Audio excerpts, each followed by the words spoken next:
जय हिंद साथियों, मैं नंदबाज स्वागत करता हूं आपके इस एसएससी मेकर के खूबसूरत परिवार पे। वेरी वेरी गुड मॉर्निंग, शुभ प्रभात, राधे राधे, हर हर महादेव। भाई क्या हाल चाल है आप लोग के? उम्मीद कर रहे हैं आप लोग बहुत अच्छे हैं। और जैसा कि आपको पता भी, आज सोमवार है। जी हाँ, आज सोमवार है।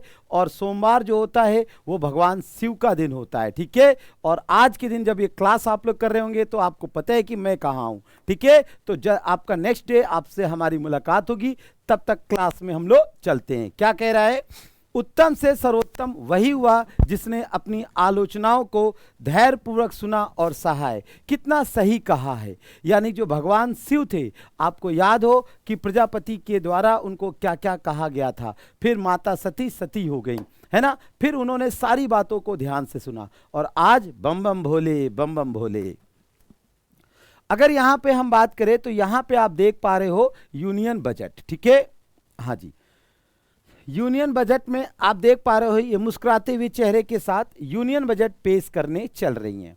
अब यहाँ पे अगर हम बात करें तो फाइनेंस मिनिस्टर जो है Nirmala Sitharaman to present union budget 2024 जो है आपका 225, ठीक है, इन लोकसभा जुलाई 23।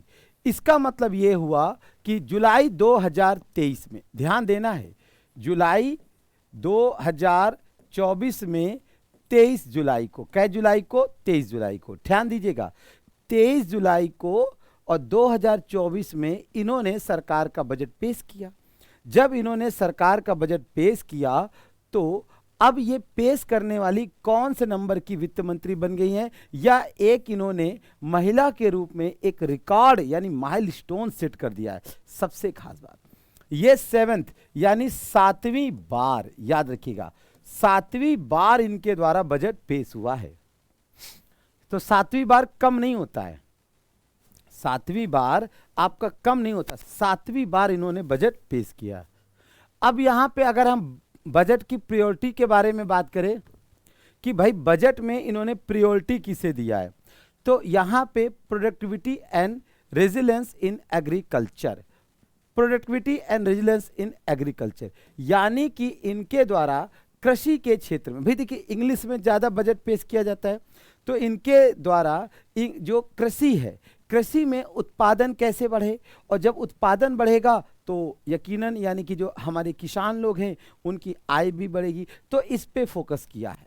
दूसरा है एम्प्लॉयमेंट एंड स्किलिंग, यानी कि किस तरीके से रोजगार प्लस कौशल, रोजगार प्लस कौशल के अवसर। देखिए यहां पे हम ये नहीं कह सकते कि बेरोजगारी नहीं है, परंतु यहां हमको ये भी ध्यान रखना पड़ेगा कि जो कौशल ना होने के कारण भी बेरोजगारी बढ़ी है। आप विश्वास नहीं मानोगे, कई सारे ऐसे सेक्टर हैं जिनमें फॉर्म्स आते हैं और उसमें साफ लिखा होता है कि भाई क्या हुआ कि हमको प्रॉपर वो कैंडिडेट नहीं मिला, यानी उस योग्यता का व्यक्ति नहीं मिला जिसे हम क्या कर सके, हायर कर सके। तो यहां पर ये भी आपके सामने है। दूसरा आपका है इंक्लूसिव ह्यूमन रिसोर्स डेवलपमेंट, यानी कि जो मानव संसाधन है, ठीक है, और सोशल जस्टिस, यानी मानव संसाधन प्लस जो सोशल जस्टिस, सोशल जस्टिस का मतलब सामाजिक न्याय, यानी कि ऐसा नहीं है किसी को यानी कि न्याय मिले और किसी को ना मिले, तो सोशल जस्टिस के बारे में यहाँ पे इन्होंने बात कहा है। तो ऐसा इन्होंने फोकस किया है कि ऐसा नहीं कि भाई 5 किलो अनाज दिया जा रहा है तो जाति पूछ के दिया जाएगा, भैया तुम कौन सी जाति के हो या कौन सा मजहब हो, तो ऐसा कुछ नहीं है, ठीक है। हाँ, इसके बारे में फोकस किया है। Manufacturing and service, manufacturing and service क्या होता है? मैन्युफैक्चरिंग का मतलब होता है निर्माण, निर्माण और सेवा।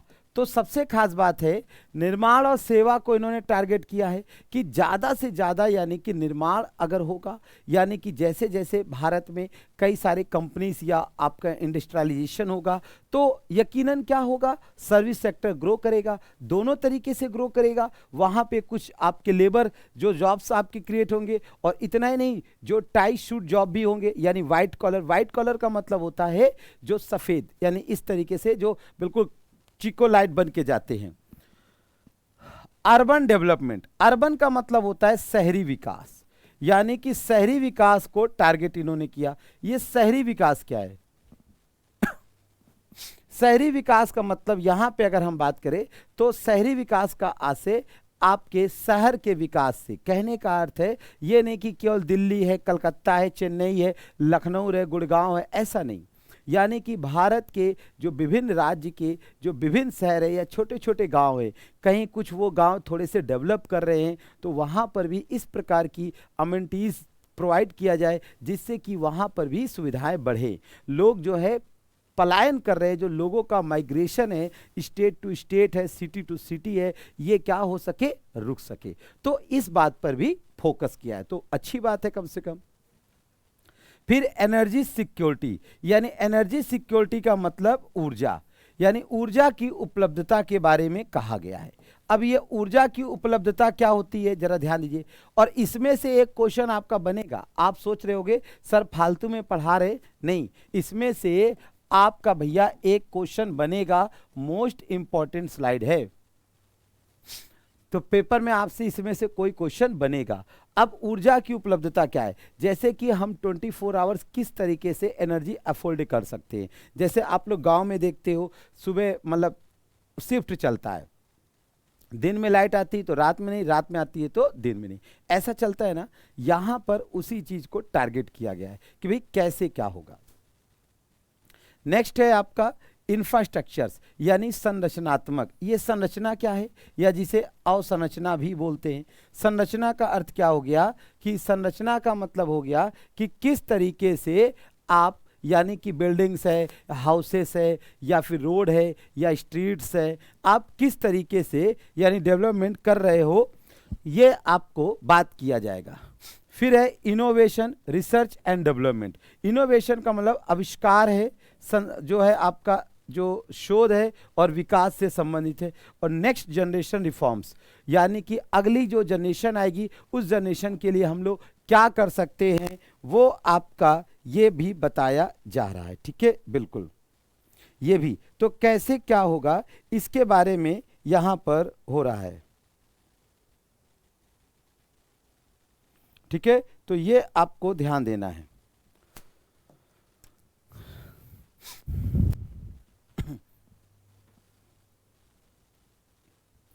तीन 300 यूनिट तक मुफ्त बिजली उपलब्ध कराने के लिए कौन सी सौर पैनल योजना शुरू की गई है। जैसा कि हमने आपसे बोला कि बिजली उपलब्ध कराने के लिए है जो स्वच्छ ऊर्जा की बात की जा रही है उसमें, यानी कि पीएम सूर्य घर योजना। ध्यान दीजिए, पीएम सूर्य घर मुफ्त बिजली योजना आपकी लाई जा रही है।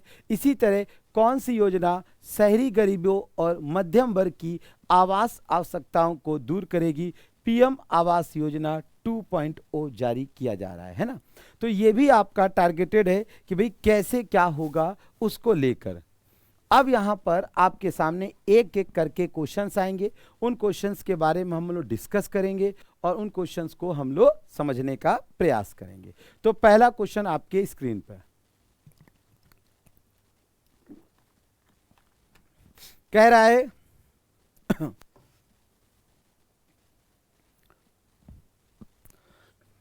नए टैक्स रिजीम में 3 से 7 लाख रुपए की आय पर सरकार ने कितना टैक्स लगाने की घोषणा की है। 3%, 5%, 7% या 9%। तो कितना सरकार के द्वारा घोषणा की गई है ये आपको बताना है। याद करिए जो हमने आपको टैक्स स्लैब भी बताया था, याद आ रहा है कि नहीं याद आ रहा है।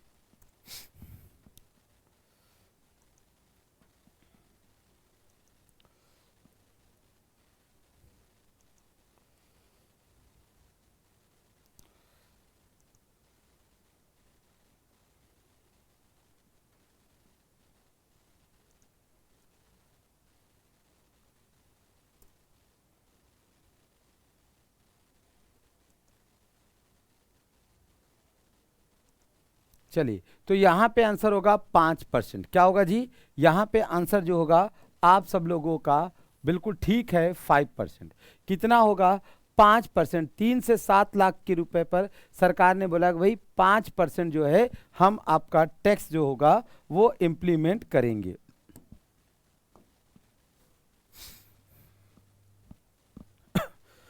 क्वेश्चन नंबर सेकंड क्या कह रहा है, जरा सेकंड नंबर देखिए। सोने पर कस्टम ड्यूटी को घटाकर कितने परसेंट किया गया है? सोने पर कस्टम ड्यूटी, जो कस्टम ड्यूटी क्या है? सोना। देखिए गोल्ड, गोल्ड को जो है हम लोग एयू कहते हैं। क्या कहते हैं? एयू कहते हैं। इसी तरीके से यदि आपका सिल्वर हो, क्या हो? सिल्वर हो, तो सिल्वर को हम एजी कहेंगे। ध्यान दीजिएगा, यहां पर सोने पर कस्टम ड्यूटी को घटाकर कितने परसेंट किया गया है? तो आपका आंसर होगा बी, यानी कि 6%। जब इतना किया गया है तो आप जरा समझिए, जब सोने के दाम घट रहे हैं तो मार्केट बूम करेगी या मार्केट डाउन करेगी? अब यहीं से क्वेश्चन आपका जनरेट होता है, अगर कीमतें घटे, कीमतें घटी तो मार्केट क्या करेगी? मार्केट अप करेगी या डाउन करेगी? मार्केट बूम करेगी या डाउन होगी? तो मार्केट क्या होगी? तो यहां पे अगर मार्केट की बात करें तो अप नहीं होगी, मार्केट क्या होगी? यूं करके सीधे कोलैप्स यानी कि डाउन हो जाएगी। अर्थात मार्केट जो होगी वो मंदड़िया काम करेगी। मंदड़िया का मतलब होगा बियर्स, मंदड़िया को मतलब बियर्स बोलते हैं। क्या बोलते हैं? बियर्स बोलते हैं। ठीक है, अच्छा दिख नहीं रहा है, कोई बात नहीं, यहां पे हम लिख देते हैं। दो होते हैं मार्केट में, एक होता है आपका तेजड़िया और एक होता है मंदड़िया। देखो तेजड़िया को बोलते हैं हम लोग बुल्स। क्या बोलते हैं? बुल्स।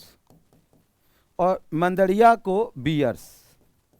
यानी बुल्स उसे होता है जो कीमतें बढ़ाना चाहता है, जो कीमतें बढ़ाना चाहता है, और बियर्स का मतलब हो गया जो कीमतें घटाना चाहता है। पेपर में कभी कभी आता है कि अगर आपसे पूछा जाए the person who wants increase the यानी कि मार्केट प्राइस, वो यानी व्यक्ति जो ये चाहता है कि मार्केट जो है वो बूम कर जाए, कीमत आगे की ओर बढ़े। तो जब कीमत आगे की ओर बढ़ाएगा तो उसे हम लोग बुल्स कहेंगे, यानी तेजड़िया कहेंगे। और वही व्यक्ति अगर चाहेगा कीमतें घटे, अभी आप कंफ्यूज हो रहे, और ये जो होता है ये सौदा दो लोगों के बीच में होता है। कितने लोगों के बीच में? दो लोगों को। आप ऐसे समझ लो जैसे कि यहाँ पर एक चुन्नू है और ये एक आपका मुन्नू है, तो चुन्नू और मुन्नू दोनों हैं। तो अब ये दोनों लोगों ने एक सामान खरीदा। यहां पर चुन्नू ने मुन्नू से कहा, क्या कहा? चुन्नू, और ये हो गया आपका मुन्नू। चुन्नू और मुन्नू। तो चुन्नू ने मुन्नू से कहा कि भाई ऐसा है, हम ये तुमको सामान देंगे और तुम हमको इतना रुपए दो। चुन्नू ने सोचा कीमतें बढ़ेंगी, यानी चुन्नू चाहता है कि कीमतें बढ़े। जो व्यक्ति यह सोचकर सौदा करता है, ध्यान दीजिए, जो व्यक्ति यह सोच के सौदा करता है कि भविष्य में कीमतें बढ़ेंगी तो उसे हम तेजड़िया कहेंगे, यानी बुल्स कहेंगे। और जस्ट इसका अपोजिट, जो व्यक्ति यह सोचकर सौदा करता है कि भविष्य में कीमतें घटेंगी, भविष्य में कीमतें घटेंगी, तो उसे हम मंदड़िया कहते हैं। क्या कहते हैं? मंदड़िया। ठीक है, आगे तीसरा क्वेश्चन क्या कह रहा है? ई कॉमर्स कंपनियों पर टैक्स की दर को घटाकर कितने परसेंट किया गया है? तो टैक्स की दर को घटाकर कितने परसेंट? अब ई कॉमर्स की जो है वो घटाकर कितना कर दिया गया है? तो वो 0.1%। ठीक है, हाँ, कितने परसेंट किया गया है? तो 0.1%। अब इससे होगा क्या? अब आप जब जो कॉमर्स की कंपनियां हैं, इससे ये होगा जब टैक्स घटेगा, ध्यान दीजिएगा, जब टैक्स आपका कम होगा तो कंपनी कम पे करेगी, कंपनी कम पे करेगी, यानी कम पे करेगी, कंपनी कम टैक्स यानी कि कर देगी, कम कर देगी। ठीक है, और फायदा ज्यादा होगा, और फायदा क्या होगा? ज्यादा होगा। और जब फायदा ज्यादा होगा, आप जरा सोचो, आप ही हो, यदि आपकी कोई कंपनी हो और आप क्या हो कि आपको फायदा होने लगे, अचानक आपके पास मान ली कि जैसे 10,000 था, और 10,000 की जगह अचानक आपके पास रुपए बढ़ने लगे, 10 की जगह 20 हो जाए, 30 हो जाए, तो आपसे रहा जाएगा? नहीं रहा जाएगा ना। वो पैसे कहीं ना कहीं इन्वेस्ट करोगे, करोगे कि नहीं करोगे? बोलो, इन्वेस्ट करोगे। तो जब कंपनी को फायदा होगा तो कंपनी क्या करेगी? तो कंपनी इन्वेस्ट करेगी, और जब कंपनी इन्वेस्ट करेगी तो जाहिर सी बात है, इन्वेस्ट करेगी तो रोजगार के अवसर बढ़ेंगे, तो रोजगार के अवसर बढ़ेंगे।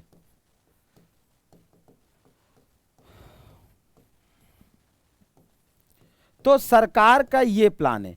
तो आपने सुना होगा वित्त मंत्री ने कहा है कि भाई देखो, हम टैक्स इसलिए कम कर रहे हैं ताकि हम चाहते हैं कि पहले अगर हमको 100 लोग पैसा देते थे तो अब 100 की जगह 200 लोग दे, 2000 दे, 2 लाख दे, 2 करोड़ दे, 2 करोड़ से ऊपर दे।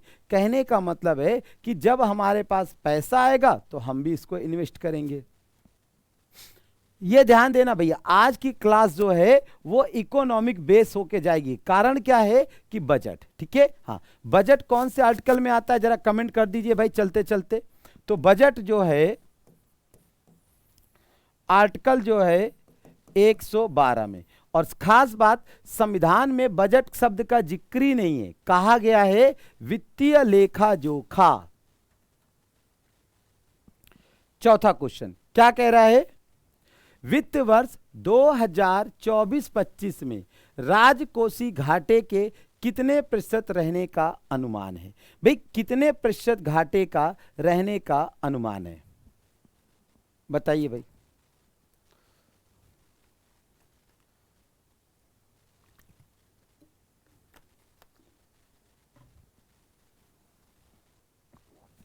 तो यहां पे आंसर हो जाएगा 4.9%, ठीक है। तो 4.9% जो है ये आपका अनुमान है। क्वेश्चन नंबर 5, पांचवा कह रहा है बजट 2024-25 में कृषि और इससे संबंधित क्षेत्रों के लिए कितनी राशि आवंटित की गई? तो कितनी राशि आवंटित की गई आपको बताना है। तो अब देखिए, इसमें आपको ज्यादा दिमाग नहीं लगाना है, ये डायरेक्ट क्वेश्चन आएगा और आप डायरेक्ट इसका आंसर कर दोगे। तो इस क्वेश्चन का डायरेक्ट आंसर आप कर दोगे और वो हो जाएगा आपका 1.52 लाख करोड़, 1.52 लाख करोड़।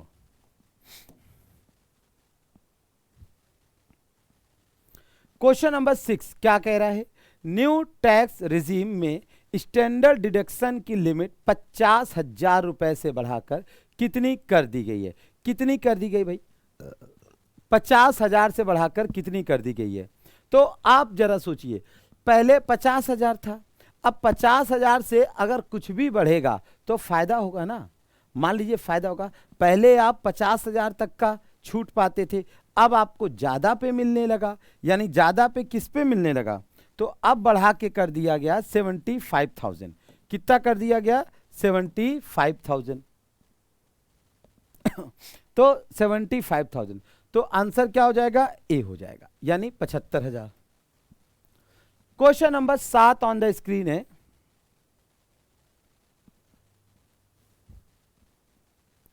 सरकार की ओर से आयकर अधिनियम 1961 की व्यापक समीक्षा कितने महीने में पूरी करने की योजना है? आयकर अधिनियम, देखो आयकर अधिनियम क्या है? जो टैक्स हम लोग का है तो ये एक प्रोसेस के थ्रू था, तो अब ये 1961 के था, तो अब क्या किया जा रहा है? इस प्रोसेस को पूरा रिव्यू किया जा रहा है, तो वही पूछा जा रहा है कितना समय में हो जाएगा? तो ये भैया 6 महीने में आपका हो जाएगा।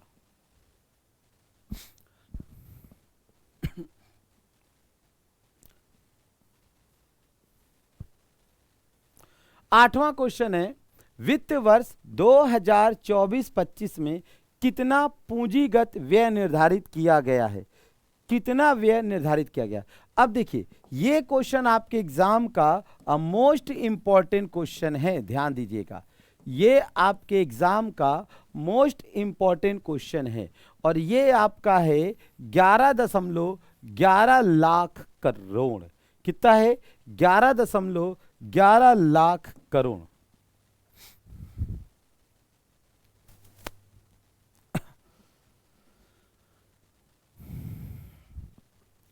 क्वेश्चन नंबर 9, बिहार में सिंचाई और बाढ़ रोकथाम परियोजनाओं के लिए कितने करोड़ रुपए की वित्तीय सहायता निर्धारित की गई है?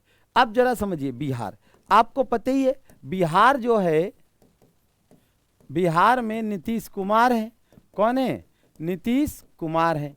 और सबसे खास बात, जो नीतीश कुमार है एक प्रकार का बीजेपी को, बिल्कुल बीजेपी को सपोर्ट कर रहे हैं।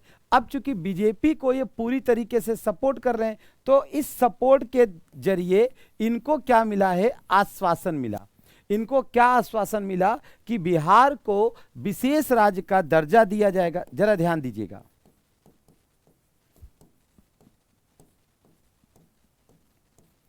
विशेष राज्य का दर्जा। अब अगर विशेष राज्य का दर्जा, तो क्या ऐसे ही चलते फिरते विशेष राज्य का दर्जा दे दिया जाए? नहीं, चलते फिरते नहीं। तो विशेष राज्य का जो दर्जा होता है उसकी भी कोई कैटेगरी होती है। तो अभी अगर हम बात करें तो लगभग 49, यानी लगभग 49 वर्ष में किसी को नहीं दिया गया। यानी कि अभी जो है लगभग 49 यानी 50 साल हो गए हैं, लेकिन 50 साल हो गए और किसी को नहीं दिया गया। अब 50 साल मान लो 1975, यानी कि 1975 के आसपास दिया गया, इसके बाद से नहीं दिया गया। तो एक प्रश्न होता है कि ये किसे दिया जा सकता है? तो इसके कई सारे पैरामीटर हैं, जो विशेष राज्य के लिए कई सारे पैरामीटर हैं। कौन कौन से पैरामीटर में? जैसे 1-2 की बात करें तो नंबर 1 पहाड़ी होना चाहिए, दूसरा खनिज संपदा कम हो, तीसरा आपका जनसंख्या, चौथा संरचना। तो ये ऐसी कई सारी चीजें हैं।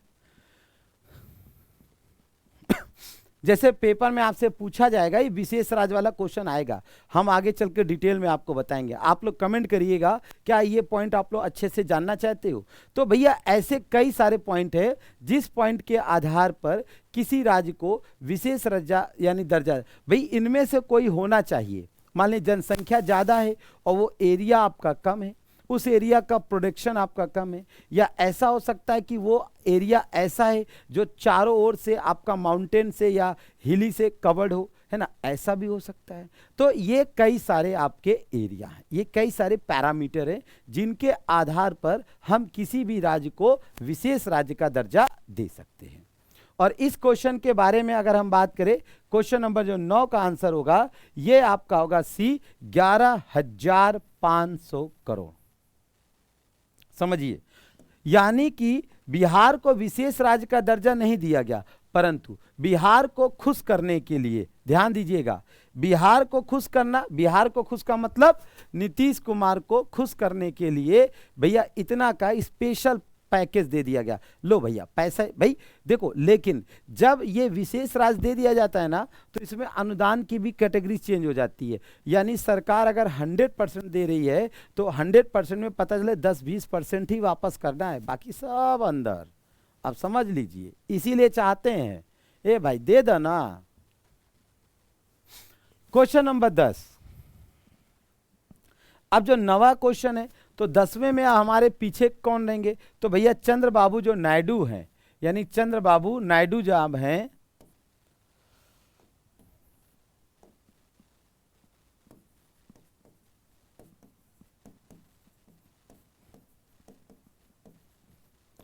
चंद्रबाबू नायडू, ठीक है। तो चंद्रबाबू जब नायडू जो हैं, तो ये भैया कहाँ पीछे रहने वाले? तो ये कह रहे हैं ऐसा नहीं चलेगा, हमको भी चाहिए। तो चंद्रबाबू नायडू जो है ये 4th यानी कि चौथी बार, ये 4th टाइम आपके सीएम बने हैं। 4th टाइम, चौथी बार क्या बने हैं? सीएम बने, चौथी बार। तो भैया आंध्र प्रदेश और ये इस समय क्या है, ये भी बीजेपी को सपोर्ट कर रहे हैं, 2 ही लोग कर रहे हैं। अगर नीतीश बाबू और चंद्रबाबू ये दोनों अपना खींच ले तो कुर्सी जो है धड़ाम से गिर जाएगी। तो हमारे मोदी जी ने कहा हम ऐसे खिलाड़ी नहीं हैं, हम वो खिलाड़ी हैं जो अंधेरे में भी तीर सटीक चलाते हैं। तो उन्होंने कहा भाई देखो, हम विशेष राज्य का तो दर्जा आपको भी नहीं देंगे, ऐसा कर लो आप भी रुपया ले लो। तो इनको भी दे दिया कितना, उनको दिया 11,500, इनको दे दिया 15,000 का, 15,000 ले लो और बाकी देखा जाएगा, अभी 15,000 से काम चलाओ, खेलो कूदो, है ना। तो ये आपका ध्यान देना है। और यहाँ पे हम आंध्र प्रदेश की बारे में बात करें तो आंध्र प्रदेश 1953 में भाषा के आधार पर गठित पहला राज्य था। और दूसरा अगर हम बात करें तो आंध्र प्रदेश से ही 2 जून 2014 को तेलंगाना अलग हुआ था। ठीक है, हाँ। चलिए क्वेश्चन नंबर 11,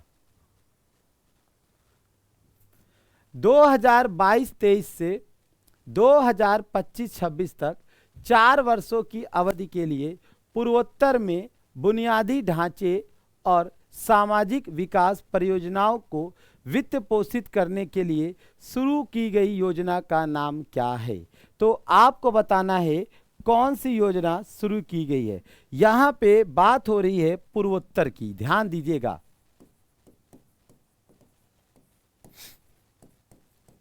पूर्वोत्तर क्षेत्र कहें तो इसमें कुल 8 राज्य आपके शामिल हैं, जिसे 7 सिस्टर कहते हैं। तो 7 सिस्टर जो है ना, तो 7 वो और एक और। तो जैसे आपका असम हो गया, कोई भी लिख सकते हैं, आपका असम हो गया, नागालैंड हो गया, जो याद आ रहा है हम वही लिख दे रहे हैं पहले, ठीक है, ऐसा नहीं है, आप कोई भी लिख सकते हैं। त्रिपुरा,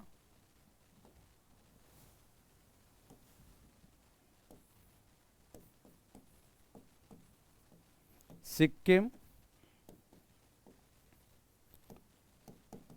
मिजोरम, अरुणाचल प्रदेश और आपका हो जाएगा मेघालय। तो ये आपके पूर्वोत्तर के राज्य हैं, ध्यान दीजिएगा। आप इनकी राजधानी प्लस आपको इनके सीएम के बारे में पता होना चाहिए, ठीक है। तो इस क्वेश्चन में आपका स्पष्ट दे रखा है, क्या दे रखा है कि इस क्वेश्चन में आपसे कह रहा है कि भाई इनका हमें क्या करना है, इन सब का हमें विकास करना है, इन सभी राज्यों का विकास करना है। तो विकास के लिए एक हम परियोजना चला रहे हैं जिसका नाम हमने रख दिया क्या, तो इसका नाम हमने रख दिया पीएम डेविन। क्या रख दिया, पीएम डेविन। अगला क्वेश्चन आपकी स्क्रीन पर है। मित्र योजना की घोषणा पहली बार केंद्रीय बजट 2021-22 में किस क्षेत्र में, 2021-22 में किस क्षेत्र में विश्व स्तरीय बुनियादी ढांचा स्थापित करने के लिए की गई थी। आपको बताना है किस क्षेत्र में। ऑटोमोबाइल है, कपड़ा है, रक्षा है, या विनिर्माण या दवाइयाँ। तो कौन सा होगा। यहाँ पर एक चीज थोड़ा सा मिस्टेक है, उसको जरा हम सुधारेंगे।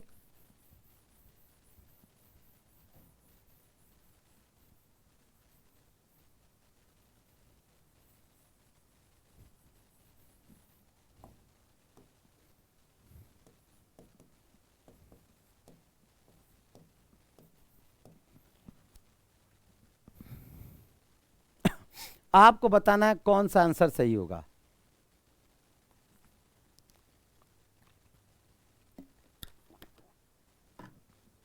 तो इसका जो आंसर होगा वो आपका कपड़ा।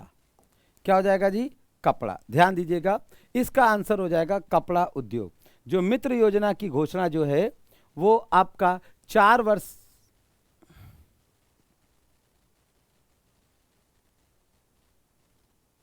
हाँ 21 में, तो ये आपका कपड़ा उद्योग। क्वेश्चन नंबर 13, विकसित भारत के लक्ष्य को प्राप्त करने के लिए कितनी बजट प्राथमिकताएं रेखांकित की गई हैं। तो भाई कितनी रेखांकित की गई हैं ये आपको बताना है।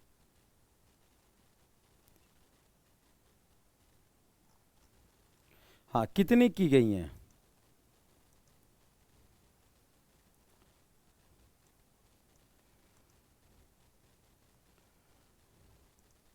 देखिए इसका क्वेश्चन का आंसर ये है। देखिए गिनिए कितने हैं, काउंट करिए, 1 2 3 4 5 6 7 8 9। देखिए लिखा है ना 9। अब समझ में आया? पेपर में इसलिए मत कहना कि हाँ। तो आंसर कितना हो जाएगा 13वां क्वेश्चन का? तो 9, बिल्कुल सही। 13 का आपका 9 होगा, यानी कि सी। अब जो वहां पर आपका अंग्रेजी में था यहां पर आपका हिंदी में दे रखा है। जो वहां पर अंग्रेजी में था यहां पर हिंदी में आपका दे रखा है। इसे आप लोग अच्छे से पढ़ लीजिएगा। अब जैसे तरुण श्रेणी, सरकार के द्वारा एक योजना आई जिसका नाम था मुद्रा योजना। क्या नाम था? मुद्रा। ठीक है। अब सरकार ने इस मुद्रा योजना जो कि लोन देती थी, इस लोन की योजना की 3 कैटेगरी बनाई थी, शिशु, किशोर और तरुण। शिशु, तरुण और किशोर। अब इसी तरीके से इन कैटेगरी में क्या हुआ कि सरकार के द्वारा लोन की राशि को बढ़ाया गया। अब आपसे पूछा जाएगा कि ये लोन की राशि कितना बढ़ाया गया है, ये आपको जवाब देना है।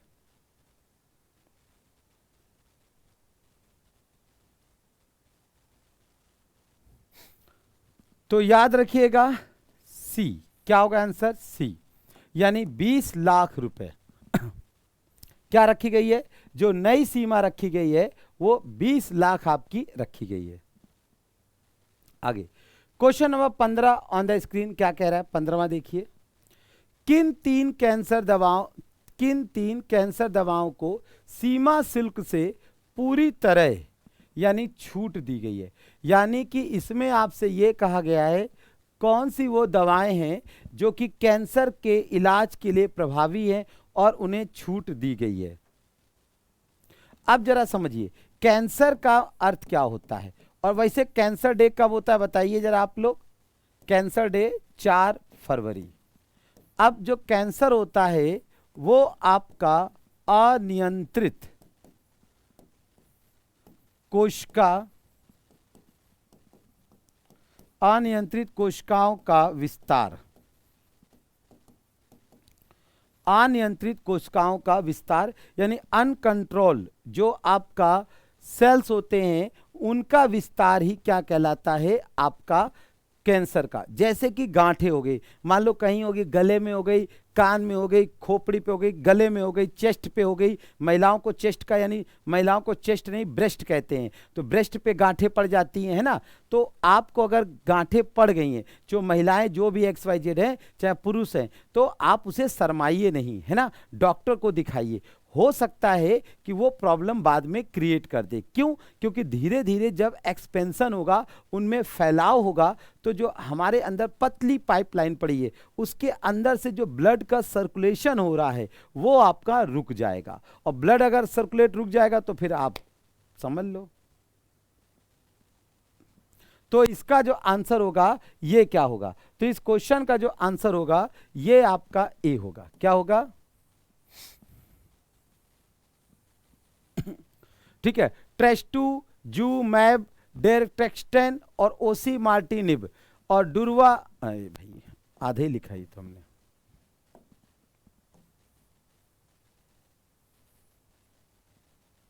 तो भैया इसको ध्यान देना, ठीक है। हाँ ये आपका है, ठीक, कठिन नाम है, पढ़ नहीं पा रहे हैं, आप भी पढ़ लीजिएगा। अब यहाँ पे आपका होमवर्क का क्वेश्चन है, कृषि एवं संबद्ध क्षेत्रों के लिए आवंटन राशि कितनी है? क्वेश्चन कह रहा है कि कितनी है। तो यहां पर ये क्लास आज की समाप्त होती है और आपको बताना भी क्लास कैसी थी। भले ये क्लास हमने रिकॉर्डेड किया है, लेकिन उम्मीद करेंगे कि आपकी उम्मीदों पे खरा उतरे हैं, ठीक है। हाँ, कल हम आपसे मिलेंगे करंट अफेयर्स के ताजा बेहतरीन क्वेश्चन के साथ। और आज है बाबा का दिन, तो बोलो बम बम भोले। तो भैया हर हर महादेव। तो मुझे दीजिए इजाजत, मिलते हैं अगले वीडियो में। तब तक के लिए जय हिंद, जय भारत।